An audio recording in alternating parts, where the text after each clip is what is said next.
everyone, I'm Jane Hansen. This week in the arena, the Catholic Church has struggled with a series of clergy sexual abuse scandals and lawsuits for more than 20 years, at a staggering cost of an estimated $2 billion in settlements.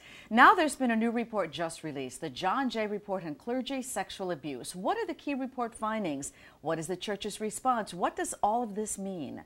Joining us now, Monsignor Kieran Harrington, the Director of Communications for the Diocese of Brooklyn, and our special guest, Professor Bernie Helldorfer, the Director of the Legal Studies Program at St. John's University, plus our regular contributor, Grant Gallicho, Associate Editor of Commonweal magazine. Welcome, everybody. Bernie, let's talk about what your real role is here, because you are the chairman of the Diocesan Review Panel, and every single case of allegations against a priest comes to you in this diocese. So, from that perspective, what do you think about this report? Well, I think the report that just came out confirms what we already came to know on the review board. And the review board has been in place now for 9 years. The report really confirms what we have seen after listening to all of the cases that we have. Which is? Well, basically that there was no one particular cause for these abuse cases. They all, or most of them, seem to have occurred within a very specific time period, which is basically the middle 1960s up to the late 1970s. And it was at that time that society in our country was kind of in turmoil. There was basically a cultural revolution going on. So that all really were contributing factors to leading to these kinds of situations developing. Men had entered the priesthood who probably today would not have successfully gone through the process in the seminary.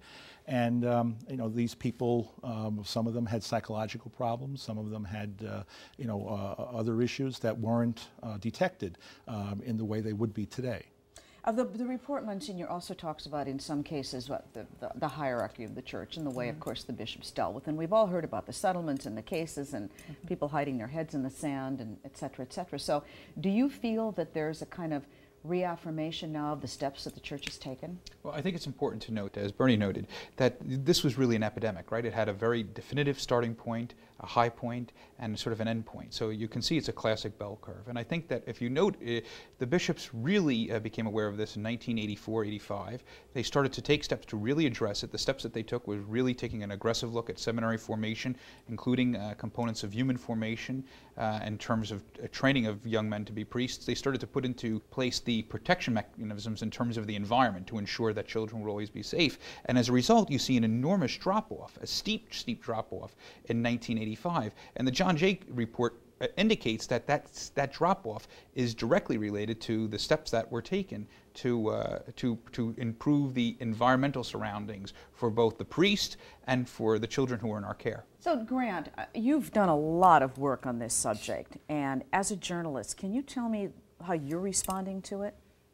I think the report is sound. I mean, it certainly squares with a lot of theories that had been floating around before it came out, that you can't blame the crisis on gay priests, that you can't blame it necessarily on one thing. And I find it totally convincing, the notion that, well, these guys were in seminary in the 40s and 50s. They hadn't really gotten a lot of preparation about human sexuality, and they hadn't had a great deal of training about how to be a celibate in the culture that they ended up ministering to, which, as Bernie noted, was going through a great period of change. So as the ground was shifting under their feet, they just they couldn't keep their sea legs. Now the question of how bishops handled it is, I think, something that's going to be looked at when the bishops meet in June, about whether the charter is really firm enough, whether the review board processes are working, and as news has come out of Philly, I think that's going to be a major focus. Well, for somebody who's watching this program right now, a devout Catholic who has been deeply troubled by all of this happening in the church, what should they take from this that will either bring them comfort or will help them understand? Well, I think that as a practicing Catholic, a person who is looking at the events that have taken place and are still taking place, I think a person can take great comfort in seeing a diocese, especially our diocese here in Brooklyn, that has responded in a very strong and positive way to bring healing. Yes, this problem did exist. Yes, these incidents of abuse did take place. But now they've been brought to light. Victims have certainly been treated with great respect, and their pain has been recognized. Here in the diocese, we have a very well-run Office of Victims Assistance Coordinator, and a lot of effort is made by that office to help the victims get through the rest of their life.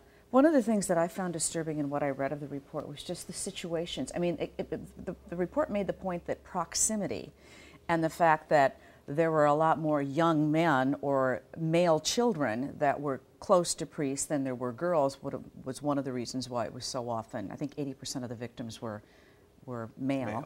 Yes. And then also it talked about that families, that the priests knew the families and would be guests in their homes. And I found all of that to be so disturbing. And I'm assuming that there are steps taken now so that kind of proximity doesn't happen. Well, that's an interesting question, because I mean that goes to the kind of relationship a priest can have with his parish and his parishioners. Right. I'm not sure that the study leads us to conclude that we need to restrict the way that priests interact. Yeah, I'm not suggesting that. What I'm saying is I just found it disturbing because I think the thing that all Catholics have felt is a priest is someone we respect, that we look at as maybe only the ultimate of respect and dignity. I mean, consider where most abuse occurs. Most abuse occurs in the family. Mm-hmm. I mean, people who are predators are seeking out opportunity to exploit children. I do think that the diocese has taken really, I think we've really gone above and beyond what most of the rest of society is doing. I mean, if you consider in our own diocese, we have 37,000 employees and volunteers. Every single one of them has to go through a training to be sensitive to the environment, to ensure there's a safe environment for children. They all have to go through background checks to make sure that there is no criminal history in their background if they're going to work with kids, whether that's to be a CCD teacher, a teacher in a Catholic school, or CYO coach. So we're taking aggressive steps to ensure that the people who are coming into contact with children don't have a history of abuse, right? They're not motivated or to commit abuse. And then we're concerned about the opportunities that are around them. So we're sensitizing adults to that, but we're also sensitizing children. 65,000 children each year go through our child wars program. Every single year, 65,000 kids are being sensitized to recognize that sometimes adults want to put them in a bad position, and children are told how the adults seek to do that, and also given permission to say, "I feel uncomfortable."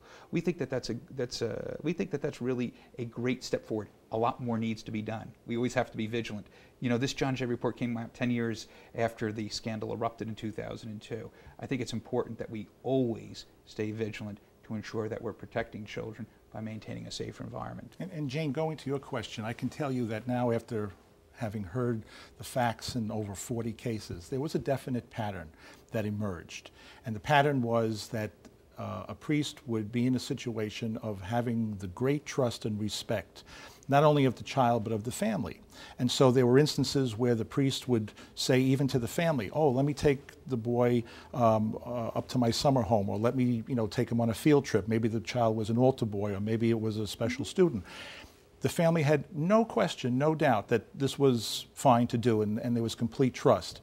Unfortunately, the trust was violated. But it was very easy for the priest to put himself in a situation to have access to a young child. The talks in here about people having some psychological issues about being disturbed in the first place, so that meant they should never have been priests, probably.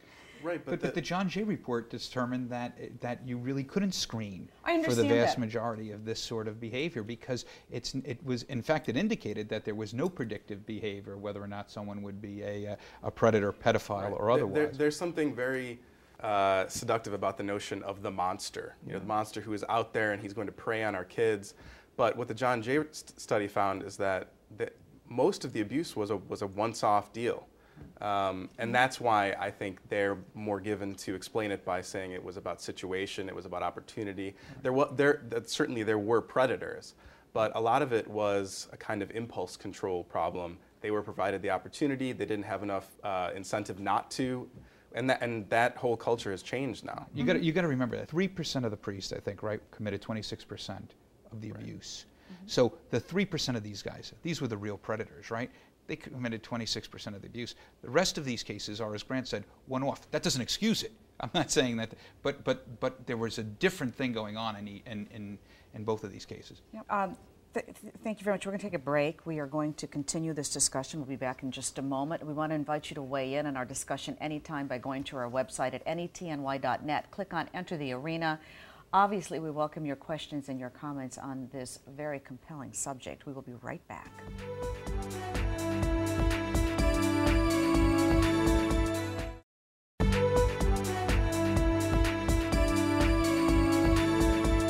Welcome back as we continue our discussion on sex abuse in the church, and we are once again joined by Monsignor Kieran Harrington, the Director of Communications for the Diocese of Brooklyn, and our special guest, Professor Bernie Helldorfer, the Director of the Legal Studies Program at St. John's University, and Rhonnie Jaus, the Chief of the Brooklyn District Attorney's Sex Crimes Bureau. And let's start with you, Rhonnie. Thank you for joining us.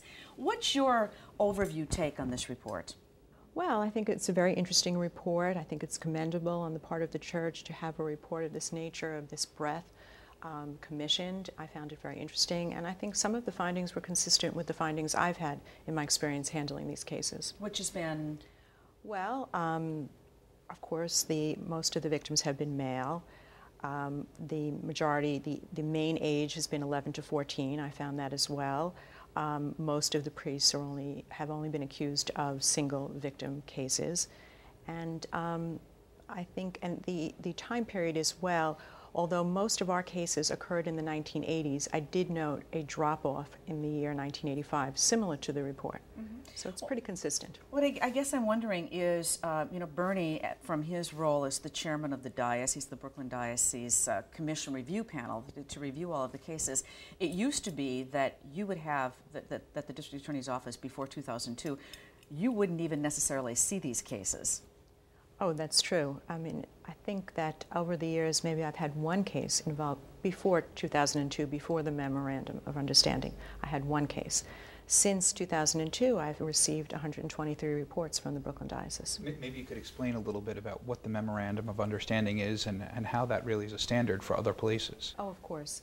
In 2002, Bishop Daley and District Attorney Joe Hines entered into a Memorandum of Understanding which stated that the diocese would send the Brooklyn District Attorney's Office all reports of sexual assault that they had and continued to have over the years without pre-screening, which meant that they would get the report and send it directly to us. Our job was to investigate the report and then within 2 weeks get back to the diocese with our determination.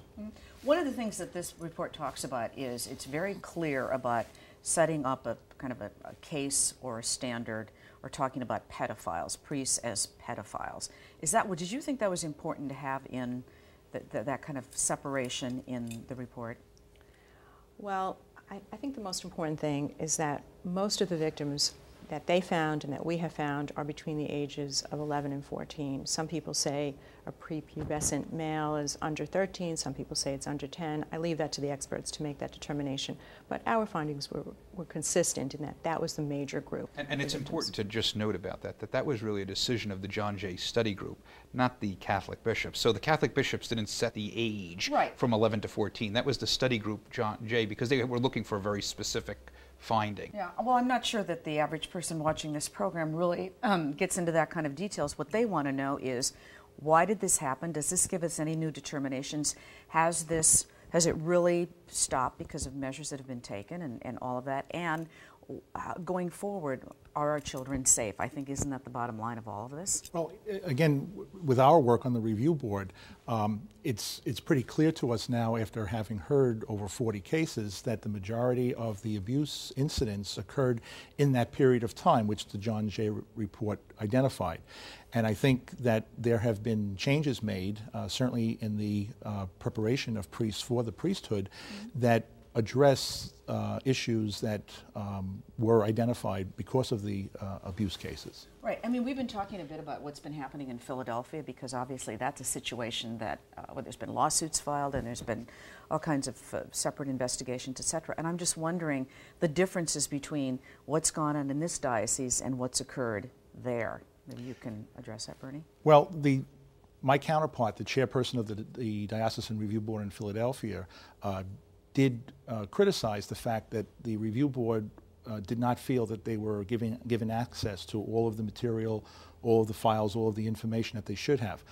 I can say for both myself and the other members of the review board that we have always felt that we have been given full access to the information that we needed and have gotten the complete cooperation of the bishop's office and all of the diocesan hierarchy. And another point that's, I believe, important is that we've had 5 prosecutions of priests just in our county alone. We've tried several of them. 2 were pleas and 3 were trials. And I don't think many jurisdictions can say that. I don't know of that many jurisdictions that have had 5 prosecutions since 2002. There have been other cases they sent us that were within the statute of limitations, which would enable us to prosecute. But we couldn't get some of them, the victim didn't want to prosecute, et cetera. But five indictments is significant. So what you're saying is that the cooperation, that once this was brought to the table and once it was recognized that this had to be dealt with, and it had to be dealt with immediately in a very consistent and fair and judicial way, that's what happened? I believe so, yes. So you wouldn't feel that the diocese is obstructing the work of the district attorney's office in any way, and that we are... No, not at all. In fact, I think I've noted this before, that I believe that victims now would be complaining, and I have not received, because of the notoriety of this problem, and since 2002, since we started getting all the reports, I haven't heard one complaint from a victim. What about this, the statute of limitations on all of this? Do you think that is where it should be, or should that be lifted? Well, there's legislation pending to extend the statute of limitations. There is actually an extender in the statute of limitations. A statute of limitations in New York is 5 years for a felony, 2 years for a misdemeanor. In child sexual assault cases, there's an extender. That statute of limitations starts to run when the child is 18. So after 23, there's no more opportunity to prosecute. But in 2006, it was eliminated. But the crime has to have occurred after 2006. Right. So henceforth, going forward, there is no statute of limitations for many of the sexual assaults. So there has been some headway. Yeah, the statute of limitations is a touchy issue. It certainly is an emotional issue because there are advocates for victims who feel that the statute of limitations should be waived. And as the proposed legislation is suggesting, there should be a window of opportunity given for victims to bring their claims regardless of when the incident occurred. But you have to look at why the statute of limitations exists in the first place.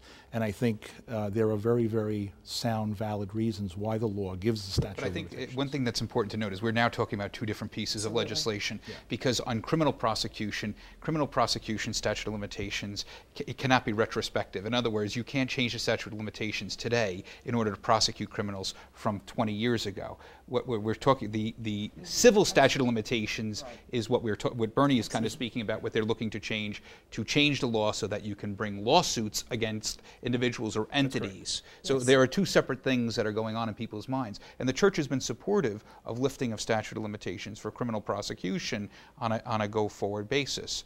So we have been very, very supportive of lifting so that perpetrators can be held accountable for their crimes. Looking at this report from your vantage point, having prosecuted people who are, people in general that are guilty of sexual abuse crimes for a very long time, they make the point in here that there was kind of the bell curve, I think you referred to it earlier, during a certain period of time when our culture was changing significantly.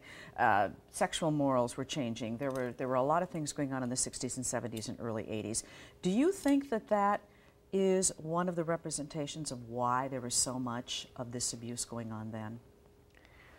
Well, it's really hard for me to comment. I'm not a sociologist or a psychologist, but I would like to emphasize that our data is consistent with the data from the report. The bulk of our cases are in the late 70s up until 1985 pretty much, and then there is a drop-off. So I'd like to believe that there has been better training, et cetera, and that our findings are consistent. We're still getting reports, but they're really coming in very, very little. Very few of them are coming in. When you talk about this whole issue from your perspective, and from your perspective, Bernie, because we've only got a couple of minutes left here, this report almost seems for this diocese to be something after the fact, because it seems like what you have been doing has been consistent with dealing with these cases, getting them to the forefront, making sure that they're adjudicated. So I'm wondering, do you think that almost because this just backs up everything that you have really been doing, that you feel like you've been at the forefront? The work of the review board certainly validates, and the report validates the work of the review board. So I think we're very comfortable with the conclusions that were made. And I think the MOU is a model for the entire country. I think District Attorney Hines and Bishop Daley set a very good example for the rest of the country to follow. We've gotten the reports. We've been able to prosecute some serious offenders. We've tried them. We've had success at trials. So I think it's been a positive experience. And it's really important to note that when Bishop DiMarzio came in 2004, one of the first things he did was to put an 800 number required to be displayed in every single church in multiple locations, so that cases that as soon as someone felt that they were abused or felt uncomfortable or remembering something, they could call a number and it would be immediately referred directly to the district attorney's office. A couple of last thoughts from you two. Bernie, was there any kind of an emotional relief for you from seeing this report? There was a relief in the sense that it kind of validated everything that we had seen in 40 or more cases that we've heard.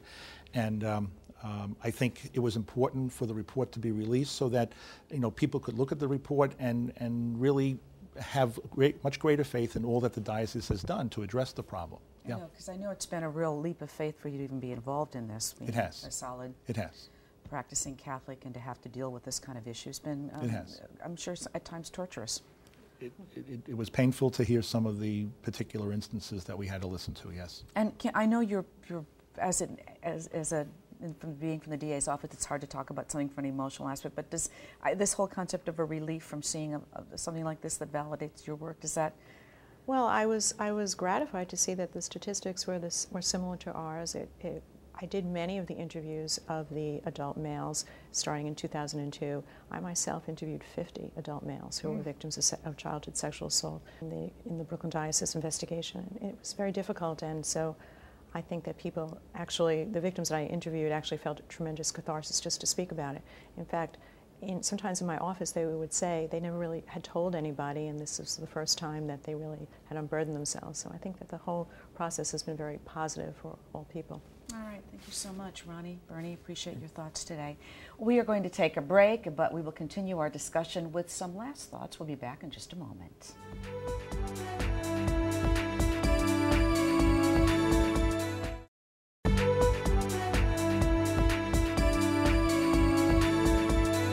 Welcome back, everyone. Continuing our conversation, we are joined once again by Monsignor Kieran Harrington, the Director of Communications for the Diocese of Brooklyn, and our regular contributors, Elizabeth Scalia, Managing Editor of the Catholic Portal at Patheos.com, and Grant Gallicho, the Associate Editor of Commonweal magazine.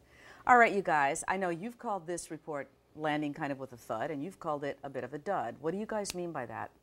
I'm not being negative when I say it's a thud. I actually think it's an extremely valuable report. I just think that there were a lot of people out there who were looking for a smoking gun. They were looking for a bullet that had their particular issue, and transcribed on it, and they didn't get that. The people who wanted to blame this all on homosexuality did not get that. The people who wanted to blame celibacy did not get that. Or that the priests are all men. Or the Woodstock thing. They didn't get it. Right. So nobody got what they wanted. Instead, we just got something that I think will really help us in the long run. And what?